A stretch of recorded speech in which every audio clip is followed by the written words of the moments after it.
bisa dalam jawaban itu memuat unsur-unsur misalkan gugatan balik. Gugatan balik itu terkait apa? Terkait bisa jadi suatu materi tertentu atau suatu... Tadi yang kita sebut itu nafkah madliyah misalnya. Ya, kayak begitu. Nafkah anak, hak asuh anak, banyak lah. Termasuk harta gono gini bisa? Harta gono gini termasuk. Atau ya. bisa juga ngubungin hal pengacara. Bisa.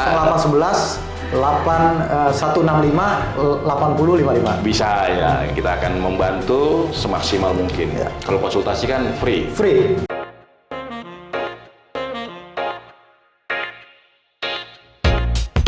Assalamualaikum warahmatullahi wabarakatuh. Kembali lagi di YouTube channel Halo Pengacara. Apa kabarnya sahabat Halo Pengacara? Semoga dalam keadaan sehat walafiat ya. Dan pada kesempatan kali ini kita akan memberikan informasi hukum, edukasi hukum terkait dengan beberapa pertanyaan yang ditanyakan kepada Halo Pengacara terkait dengan hukum perkawinan, khususnya perceraian dalam hal ini. Tapi sebelum kita mulai, mari bersama-sama kita istighfar dulu. Karena perceraian ini kan sesuatu yang memang dihalalkan tapi dibenci oleh Allah SWT gitu ya. Bersama Bang Nasrullah, kita akan membacakan sekaligus kita akan mengulas, memberikan informasi terkait dengan hukum tata cara atau biaya terkait dengan perceraian, Bang. Sebelum kita lanjut, jangan lupa nih di subscribe dulu YouTube channel Halo Pengacara dan nyalakan loncengnya dulu ya, Bang ya, supaya terus mendapatkan update terbaru dari Halo Pengacara.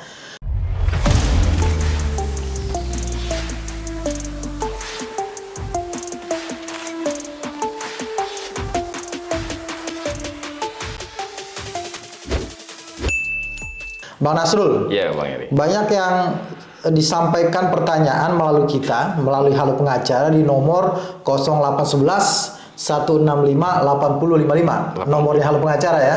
Banyak yang bertanya terkait dengan perceraian, Bang. Banyak yang masih belum mengerti, belum memahami baik itu pengertian pengertian perceraiannya, bagaimana cara mengajukannya, tata caranya, dan berapa biayanya. Dan ada pertanyaan-pertanyaan lain yang mungkin terkait dengan kesulitan-kesulitan yang dihadapi oleh sahabat Halo Pengacara, Bang, dalam mengajukan gugatan cerai. Yang pertama, Bang, apa itu perceraian, Bang? Apa itu gugat cerai? Karena dalam Islam ternyata dibedakan ya.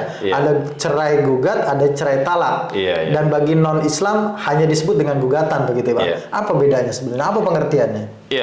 Terima kasih Bang Heri ya. Kalau kita bicara pengadilan agama, biasanya orang identik dengan perceraian, ya.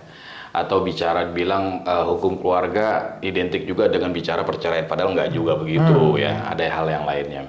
Tapi memang kalau kita bicara perceraian ini suatu fenomenal ya di Indonesia ya, atau mungkin di beberapa daerah itu. Tingkat perceraian yang tinggi gitu ya. Tingkat perceraian yang tinggi ini apakah karena faktor arus informasi yang begitu kuat atau mungkin ke faktor ekonomi dan atau faktor-faktor lainnya. Ini juga cukup menarik sebenarnya bahasan kita. Seperti ada di salah satu pengadilan agama, registrasinya aja di bulan-bulan awal tahun, bulan Januari Februari sudah merasuk ke angka 1000 misalkan gitu ya. Cukup banyak sekali gitu. Nah, ini ada fenomena apa kan gitu ya. Apalagi juga pandemi kemarin tahun lalu aja, ketika masih pandemi, itu juga tidak menyurutkan peradilan tentang perceraian itu juga cukup tinggi gitu ya. Nah, ini juga cukup menarik untuk kita bahas. Kalau bisa dibilang memang ada berapa masyarakat kita yang belum mengerti dan belum paham. Tapi sebenarnya hal itu bisa bisa dicari tahu dengan mencari di situs-situs atau web-web pengadilan agama, kira-kira begitu. Tapi tentunya dalam hal ini kesempatan kita untuk memberikan edukasi hukum gitu, Bang ya, terkait dengan apa itu cerai gugat, apa itu cerai talak. Nah, cerai gugat adalah gugatan yang diajukan oleh seorang istri terhadap suaminya. Itu disebutkan cerai gugat. Di mana istri mengajukan gugatan terhadap suaminya. Nah, kalau cerai talak itu adalah permohonan yang diajukan oleh seorang suami terhadap istrinya untuk dimohonkan ikrar talak. Oh, jadi kalau istri yang mengajukan disebut dengan cerai gugat. Cerai gugat. Kalau suami yang mengajukan disebut cerai talak. Iya, cerai talak. Permohonan talak. Perbedaannya apa, Bang? Antara cerai gugat dengan cerai talak dalam hal selain daripada si pemohonnya sendiri? Perbedaan yang mendasar ya Bang ya. Perbedaan mendasar kalau tadi kita pahami adalah pihaknya gitu ya yang mengajukan. Kalau yang mengajukan seorang istri maka itu cerai gugat. Kalau yang mengajukan suami makanya permohonan cerai talak. Nah, perbedaan yang mendasarnya itu pasca putusan. Ya, sebagaimana kita pernah diskusi video yang sebelumnya gitu ya. Pasca putusan, kalau pasca putusan itu kalau cerai gugat setelah inkrah selesai. Iya. Tidak ada lagi persidangan. Tapi kalau permohonan cerai talak yang diajukan oleh seorang suami setelah inkrah atau berkekuatan hukum tetap, tidak lagi ada upaya hukum, maka akan dipanggil sekali lagi untuk mengucapkan ikrar talak di hadapan majelis hakim. Oke, selain itu terkait dengan akibat hukumnya, apakah ada yang berbeda terkait dengan kewajiban misalkan seorang suami terhadap istrinya? Ya, perbedaan yang mendasar kalau seorang suami yang mengajukan permohonan cerai talak, maka ada nafkah idah dan mut'ah yang harus wajib diberikan. Yang wajib diberikan. Oke, sekarang pertanyaannya begini Bang, itu bagi yang muslim, Ya. kan? Kalau bagi yang non muslim, Ya diajukan di pengadilan negeri. Oh, tidak ada pemohon dan termohon. Tidak ada gugatan semuanya. Gugatan bentuknya. Istilahnya semua. bentuknya gugatan. Nah, sekarang kalau kita bicaranya muslim, Islam Ya. gitu ya. Itu diajukannya kemana Bang? Kalau kita dalam hal ini bukan kita ya, ada salah satu pihak yang mau mengajukan begitu ya. Ya, bagi ini agak-agak serem soalnya. bagi para pihak yang ingin mengajukan tentunya dia kalau untuk yang muslim di pengadilan agama. Di mana tempat tinggal daripada istri. Istri ya? Istri. Berarti patokannya adalah di mana istri tinggal? Di mana istri tinggal. Misalkan istrinya tinggalnya di Kabupaten Bogor. Ya, maka gugatan di Pengadilan Agama Kabupaten Bogor. Kalau dia si istrinya yang menggugat, kalau suami yang menggugat Tetap di situ. Di situ juga. Berarti yang patokannya adalah di mana istri tinggal. Bukan KTP ya, Bang ya? Bukan. Berarti tinggal ya, berarti domisili tetap, terakhir begitu Iya. ya. Nah, kalau di pengadilan negeri itu sesuai dengan HIR dong berarti. Iya, tergugat. Tergugat, di mana tergugat tinggal gitu ya. Gitu ya. Itu yang menjadi perbedaan gitu ya. Perbedaan. Berarti pengkhususan di pengadilan agama adalah diajukan di tempat tinggal istri gitu ya. Ya. Kalau tadi misalkan istri tinggal di Jakarta Timur atau tadi di Bogor, kalau Jakarta Timur berarti di Pengadilan Agama Jakarta Timur yang di Jalan PKP begitu ya. PKP, kalau Selatan yang di Ragunan begitu ya. Di Ragunan. Apal Bang ya? Hafal ya Bang. Baik Bang, ini juga pertanyaan yang sering diajukan oleh sahabat Halo Pengacara Bang. Ketika mau mengajukan permohonan, tadi kan sudah tempatnya nih ya, ke pengadilan di mana tempat tinggal istri gitu ya. Nah, ketika akan mengajukan, itu apa aja sih yang harus dipersiapkan Bang? Jika mengajukan sendiri ya? Iya, kalau mengajukan sendiri yang pasti yang harus dipersiapkan adalah pertama gugatan atau permohonan. Ya, pertama itu gugatan atau permohonan harus disiapkan. Yang kedua buku nikah yang sudah dilegalisir. Ya, buku nikah yang sudah dilegalisir. Tentunya dalam hal ini aslinya juga dibawa ya? Aslinya juga dibawa. Ya, kalau diajukan sendiri dia aslinya dibawa karena langsung nanti diambil ya. Dan setelah itu akan menunggu panggilan. Tentunya dalam ini sebelum menunggu panggilan ada biaya panjar perkara. Nah, sebelum ke panjar perkara, Bang. Kan tadi ada gugatan atau permohonan lah. Kalau suami kan permohonan atau gugatan. Itu buat sendiri atau dibuatkan atau bagaimana, Bang? Iya. Bisa dia buat sendiri ya dengan mungkin standar yang ada ditentukan dalam pengadilan. Atau juga di situ ada yang bisa membantu untuk membuatnya gitu ya. Jadi ketika mereka datang ke pengadilan agama, di situ sudah nanti diarahkan begitu ya? Diarahkan. Ada loket yang untuk membuat? Ya, membantu untuk membuat gugatan atau permohonan. Biasanya sih pos vakumnya ya? Pos vakum di tempat di mana pengadilan agama itu ada. Sekarang ketika sudah lengkap persyaratan Bang, dan sudah tadi udah di copy, di leges, dicap posnya gitu ya. Pos, ya. Iya kan? Pasti orang bertanya juga, berapa sih biayanya untuk mengajukan cerai? Nah, ini yang cukup menarik. Kadang-kadang juga banyak pihak yang datang ke kita nanya berapa biayanya gitu kan ya. Ya, kalau secara biaya mungkin kita harus bedakan nanti ya biaya yang real untuk pengadilan gitu ya. Kalau kita pakai jasa pengacara tentunya ada biaya jasa pengacara. Tapi dalam hal ini kita akan bicara real adalah biaya yang ada di pengadilan agama. Kalau mereka mengajukan sendiri. Ya, tentunya dalam hal ini ada biaya-biaya yang harus dipenuhi gitu ya. Contohnya nih Bang ya. Contohnya di Pengadilan Agama Jakarta Selatan. Ya, di sini untuk cerai gugat itu besaran untuk radius pertama itu 1.215.000. Radius kedua itu 1.365.000. Ya, jadi kisarannya antara 1.200.000 sampai 1.365.000 gitu ya. Oke, tuh, baik. tergantung radiusnya tuh. Nah, apa ya setahu saya ini hanya untuk 2 panggilan, Bang.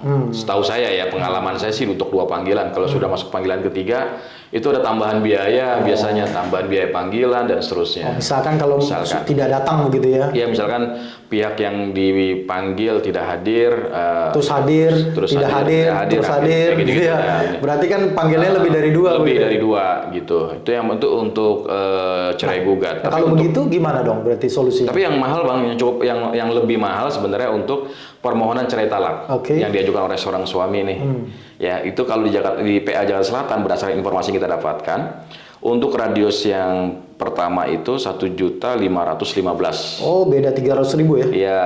Sedangkan untuk radius yang kedua 1.665.000. Iya. Kenapa ada bedanya? Berdasarkan analisa yang kita pahami, karena nanti di akhir akan ada panggilan lagi, Bang. Oh, untuk yang ikrar talak. Untuk yang ikrar talak. Jadi itu tambahannya untuk itu ya? Iya, tambahan untuk itu. Jadi sudah include di dalamnya untuk panggilan itu. Atau kalau persidangan itu normal, berjalan sesuai dengan ini, ya, tidak ada panggilan lagi setelah panggilan 1 atau 2, dan panggilan terakhir adalah terkait dengan untuk ikrar talak. Ya, kalau kurang tambah dong, Bang. Tambah panjar biaya perkara. Nah, kalau biasanya sepengalaman kita itu biasanya ketika diputus itu biasanya ada sisa panjar. Ada sisa panjar. Nah, itu bagaimana dengan sisa panjar? Kan ada tulisannya tuh sisa panjar perkara sekian ratus ribu gitu. Gimana, Bang? Itu nanti datang ke loket untuk minta pengembalian. Minta pengembalian. Itu biasanya sudah dipotong nanti buat pengambilan ini ya. Ya, pengambilan cerai sama salinan putusan. Jadi kita tinggal minta pengembalian saja. Iya, baik, Bang. Ini yang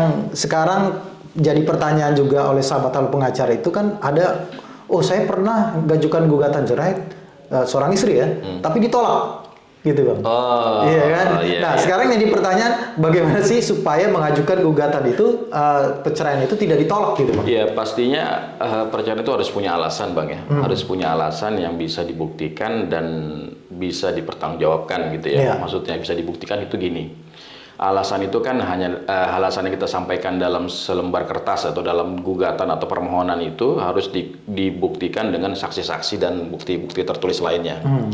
Misalkan kita bilang adanya pertengkaran terus-menerus. Nah, itu biasanya alasan yang sering digunakan. Tapi nanti kita akan tampilkan di sini beberapa alasan yang bisa diajukan ya berdasarkan PP 75 ya, 75 dan juga kompilasi hukum Islam gitu. Nah, alasan itu kadang-kadang sering digunakan, ya udahlah yang umum saja. Tapi ketika saksi datang, misalkan kan harus membawa saksi dan saksi minimal 2. Iya. Artinya satu pihak itu minimal menghadirkan 2. Dia harus membuktikan. Ketika saksi ditanya, emang ada pertengkaran? Nggak pernah tahu. Nggak pernah lihat. Nggak pernah lihat. Dia pernah cerita nggak ada pertengkaran? Nggak ada. Ya. Terus kamu tahu apa tentang rumah tangga ini? Ya baik-baik aja, rukun-rukun aja. Terus masalahnya apa? Nggak ada masalah. Lah, berarti nggak sesuai dong dengan apa yang diajukan gugatan. Itu biasanya ditolak ya begitu, Bang? Itu biasanya ditolak. Nah, artinya emang tidak semudah yang dibayangkan, ya. Artinya, udah cerai aja, gugat aja, selesai aja. Walaupun akhirnya karena mungkin ada faktor agak sulit itu, banyak orang mengambil jalan pintas. Ya dia bilang cerai aja, tapi tanpa mengurus proses di peradilan. Nah ini kan akan punya dampak nanti di kemudian hari. Betul. Ya bagi para pihak ya, entah nanti akan punya permasalahan terkait dengan mereka mungkin akan menikah kembali dengan pasangan pasangan yang lain, atau nanti akan punya dampak ketika salah satu pihak ada hubungan hukum dengan pihak lain. Nah ini yang sering juga terjadi, Bang, dan ini juga pas juga nih yang ditanyakan juga oleh sahabat halu pengacara, Bang. Ini ada beberapa sahabat halu pengacara yang kondisinya adalah mereka cerai secara agama, secara Islam lah katakanlah, sering seperti itu ya. Kemudian berpisah dalam jangka waktu yang lama dan sudah tidak diketahui lagi kondisinya lah, tempat tinggalnya. Sementara katakanlah si suami ingin menikah lagi begitu ya. Kan kalau menikah lagi berarti kan harus urus dulu sebenarnya. Urus dulu perceraian yang di istri yang sebelumnya, pernikahan sebelumnya gitu. Nah, kondisinya ketika istri udah tidak diketahui atau suami sudah tidak diketahui tempat tinggalnya, bagaimana cara mengajukan gugatannya, Bang? Ya, cara mengajukan gugatan kalau sudah tidak diketahui salah satu pihak dalam hal ini adalah tergugat atau termohon, maka bisa diajukan gugatan goib, Bang. Goib ya? Goib, gitu. Gugatan goib itu ya karena tidak diketahui lagi keberadaannya. Berarti dahulu alamatnya di sini, Ya, sekarang alamatnya sudah tidak diketahui sudah ya? diketahui. Di Indonesia begitu ya? Itu goib ya, Bang ya? Itu goib, Bang. Nah, kalau goib berarti dia bagaimana tuh? Ada panggilan khusus kah? Ada panggilan dan ada apa semacam pengumuman ya, iklan baik di media atau di apa terkait Oh, itu dengan persyaratan begitu? persyaratan yang harus dipenuhi karena Berarti biayanya lebih mahal dong ya? pasti biayanya lebih mahal nih. Kita punya data dan informasi, contohnya cerai gugat goib ini dari Pengadilan Agama Bekasi ya. Ini cukup menarik buat kita nih ya. Ada biaya panggilan atau pengumuman tergugat atau termohon melalui media massa sebanyak 2 kali. Nah, itu masuk ada biayanya tuh. Terus ada biaya transportasi ke kantor media massa. Nah, jadi biaya-biaya ini detail dibuat dan sangat transparan dan semua pihak bisa mengakses ini sehingga tidak ada lagi biaya itu yang sifatnya nggak jelas, semuanya jelas peruntukannya dan penggunaannya. Jadi biaya-biaya itu memang sudah hampir di semua pengadilan agama itu sudah menerapkan sistem transparansi. Betul, begitu ya. sudah transparansi. Jadi tidak ada yang istilahnya ada pihak-pihak tertentu yang ingin memanfaatkan begitu biaya sekian gitu ya, Bang. Iya. Nah, ini juga kemudian yang jadi pertanyaan selanjutnya tadi kan terkait dengan alasan perceraian itu kan memang Abang melihat bahwa sepertinya dahulu itu perceraian sepertinya dimudahkan begitu Bang. Tapi dengan lahirnya Perma nomor 1 tahun 2022 kalau tidak salah itu ada hasil rumusan Kamar Mahkamah Agung khususnya di bidang perkawinan yang mempersulit proses perceraian, Bang, begitu. Apakah yang dimaksud dengan mempersulit? Apakah alasan-alasan yang diperketat atau seperti apa, Bang? Ya, dari SEMA ini ya, kalau nggak salah ya. Dikatakan dalam rumusan hukum Kamar Agama dalam upaya mempertahankan suatu perkawinan dan memenuhi prinsip mempersukar perceraian, maka dikatakan perkara perceraian dengan alasan suami atau istri tidak melaksanakan kewajiban nafkah lahir dan atau batin hanya dapat dikabulkan jika terbukti suami atau istri tidak melaksanakan kewajibannya selama minimal 12 bulan. Wow, cukup lama ya, 12 bulan kan berarti 1 tahun. 1 tahun ya. Terus yang kedua, perkara perceraian dengan alasan perselisihan dan pertengkaran yang terus-menerus dapat dikabulkan jika terbukti suami atau istri berselisih dan bertengkar terus-menerus atau telah berpisah tempat tinggal selama minimal 6 bulan. Wow, pisahnya 6 bulan. Pisahnya 6 bulan ya. Berarti ya kalau yang masih seminggu 2 minggu belum bisa dong ya? Bisa.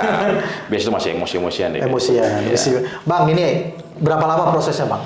Dari proses kita mendaftar kemudian sampai terbit putusan gitu. Iya, berapa lamanya itu tergantung sebenarnya, tapi tahapannya yang perlu kita jelaskan. Tahapannya biasa setelah gugatan masuk, kalau dia para pihaknya masih di wilayah yang sama, itu panggilannya bisa 2 pekan atau sepekan lah ya dari pendaftaran.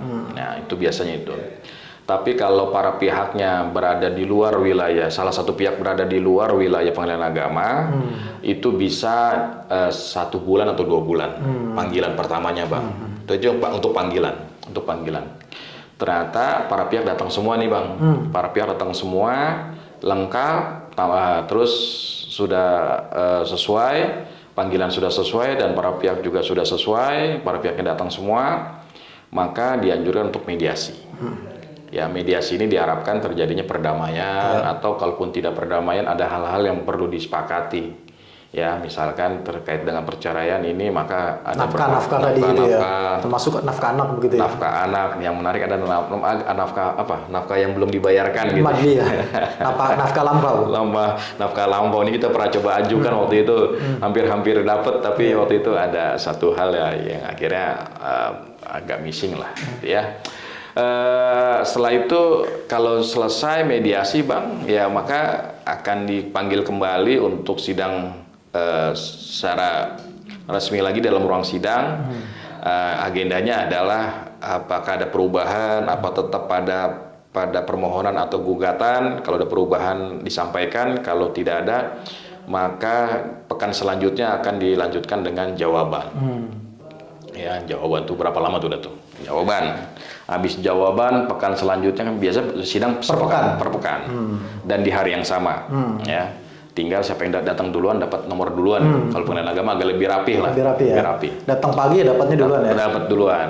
Tinggal nunggu pihaknya. Kalau pihak yang satunya telat, itu repot itu ya. Ini perlu komunikasi sebenarnya. Perlu komunikasi. Makanya walaupun ingin berpisah tetap komunikasi untuk supaya prosesnya tidak lancar ya. Tidak bermasalah atau cepat lancar lah. Setelah pembacaan gugatan atau permohonan, terus kedua adalah jawaban. Habis jawaban nanti ada replik, Bang. Ya. Nah, dalam jawaban itu kita perlu kasih tahu juga ke sahabat pengacara gitu ya. Bisa dalam jawaban itu memuat unsur-unsur misalkan gugatan balik, Bang. Gugatan balik. Misalkan apa, Bang?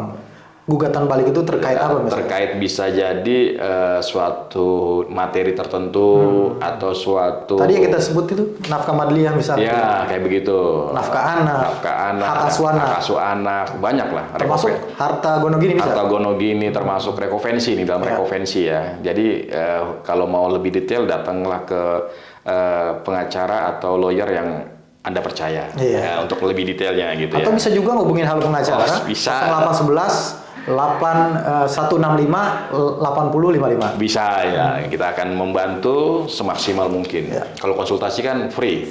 Konsultasi free, insya Allah ya. Setelah itu ada replik. Replik ini tanggapan atas jawaban. Habis replik ada duplik. Duplik tanggapan atas replik.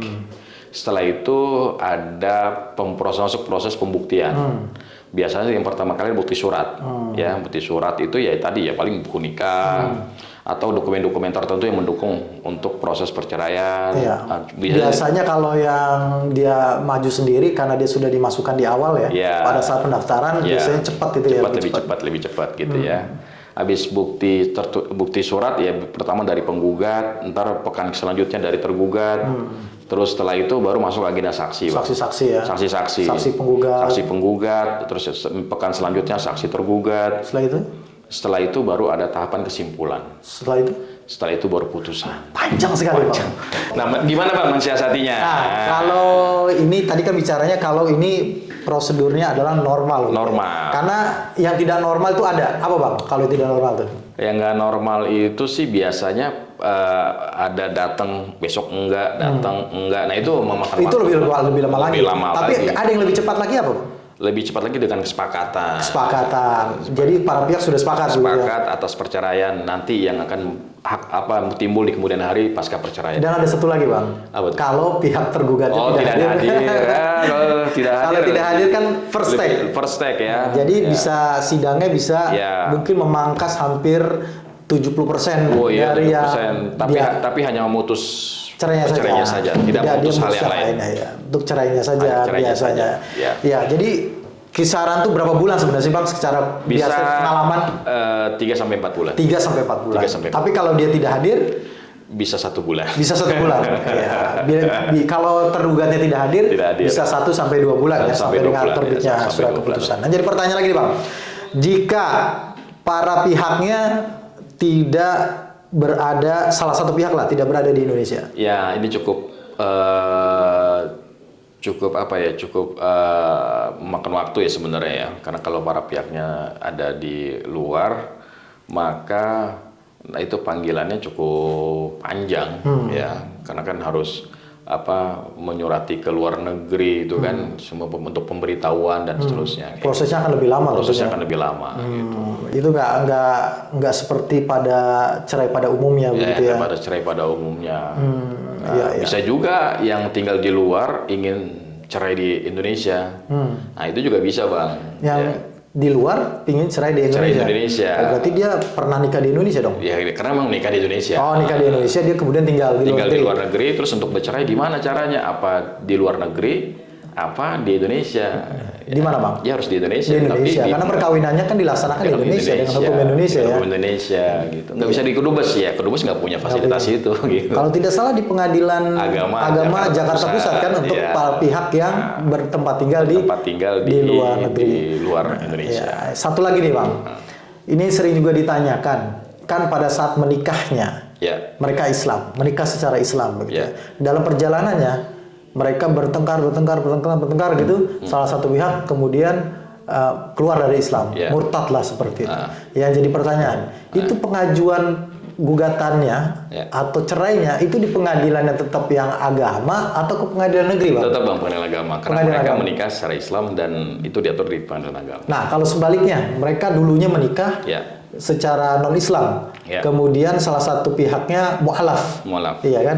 Itu yang pihaknya mu'alaf itu mengajukan gugatan cerainya kemana? PN. Ke PN, Nah, karena di catatan sipil kan. di catatan sipil. Iya. Nah, kalau dari Abang sendiri, dari pengalaman Iya, Abang, ada iya. nggak hal-hal yang mungkin sering ditanyakan yang mungkin tadi saya belum tanyakan, Bang?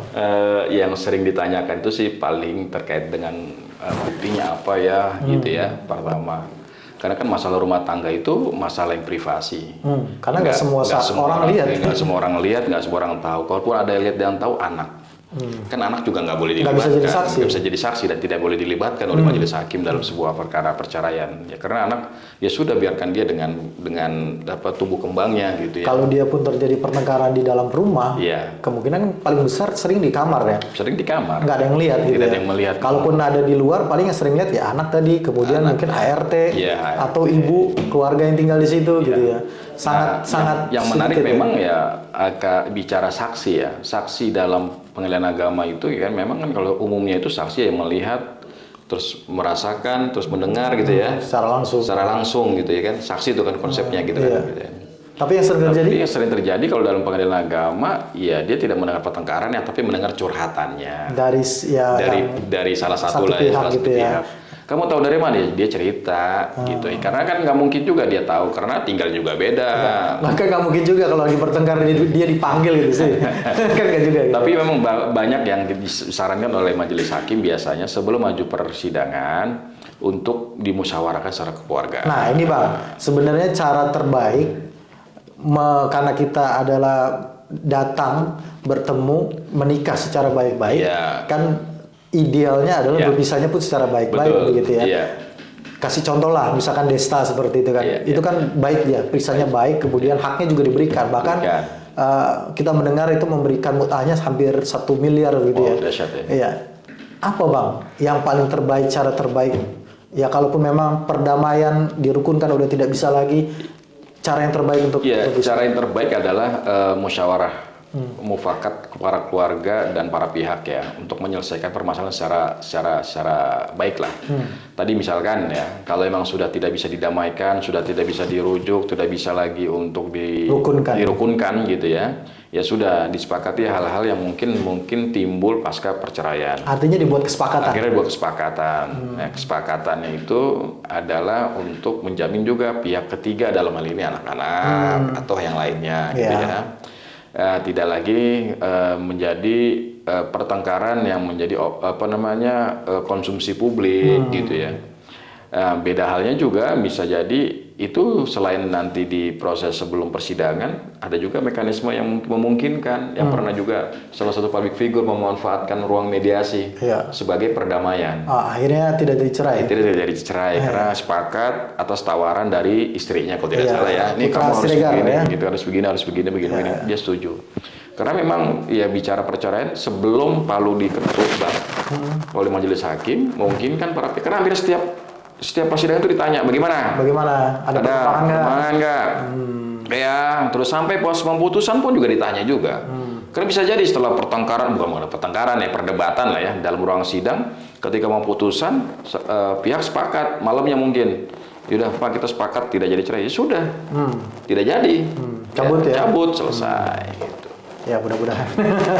Kita berharap sih semakin banyak yang rukun gitu ya, semakin banyak yang berdamai gitu. Artinya bisa jadi seperti Putra Siregar, pengadilan agama hanya sebagai tempat sarana untuk mengoreksi diri, memperbaiki diri sehingga akhirnya bersatu kembali gitu untuk tujuan yang sama gitu. Ya, makasih Bang Nasrul atas jawabannya, atas ulasannya, atas informasinya kepada sahabat Halo Pengacara. Semoga bisa membantu, bisa mencerahkan dan juga bagi yang mungkin sedang kesulitan ini bisa menjadi informasi yang bermanfaat buat sahabat Halo Pengacara semua. Dan kalaupun masih ada yang ingin ditanyakan, masih belum ngerti, silakan hubungi Halo Pengacara melalui aplikasi Halo Pengacara atau melalui WhatsApp ya. WhatsApp di 0811 165 8055. Bener Bang ya? Betul. Betul ya. Ya, makasih sekali lagi Bang Nasrul. Makasih juga sahabat Halo Pengacara. Terus dukung Halo Pengacara, subscribe YouTube channel Halo Pengacara dan nyalakan loncengnya supaya terus mendapatkan video-video terbaru dari Halo Pengacara. Terima kasih. Salam Halo Pengacara. Assalamualaikum warahmatullahi wabarakatuh. Waalaikumsalam warahmatullahi wabarakatuh.